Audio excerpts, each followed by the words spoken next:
केंद्रीय मंत्री शशि थरूर की पत्नी सुनंदा पुष्कर का शनिवार शाम दिल्ली में अंतिम संस्कार कर दिया गया। 52 वर्षीय सुनंदा शुक्रवार शाम दक्षिणी दिल्ली के एक होटल के अपने कमरे में मृत पाई गई थीं। उन्होंने अगस्त 2010 में शशि थरूर से शादी की थी।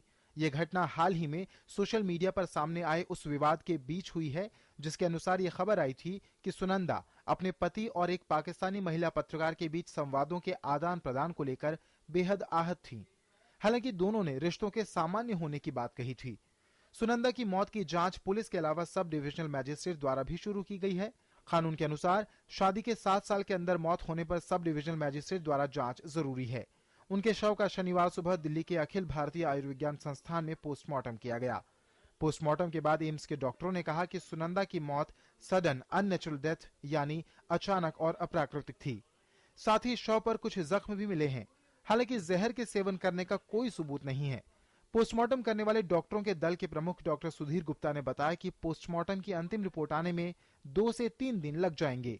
Samples for toxicological analysis means ruling out any poison, investigating from medical angle as a case of sudden unnatural death.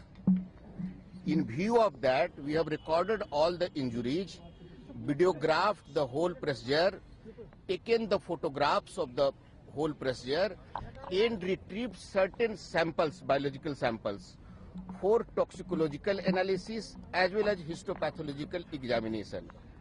By receiving all these reports in a couple of days, we will finalize the postmortem report and we will give our opinion into the case. इस बीच पिछले महीने सुनंदा पुष्कर की जांच करने वाले केरल के एक अस्पताल के डॉक्टरों ने कहा है कि सुनंदा को कोई गंभीर बीमारी नहीं थी। There is nothing critical. We went through all her medical problems, investigated in detail, came to conclusions, and she was discharged with the medications, and she went out happily. Sunanda Pushkar की मौत के बाद शनिवार तड़के दिल की धड़कन बढ़ने की वजह से शशि थरूर को भी एम्स में भर्ती कराया गया था। हालांकि जांच के बाद दोपहर में उन्हें अस्पताल से छुट्टी मिल गई।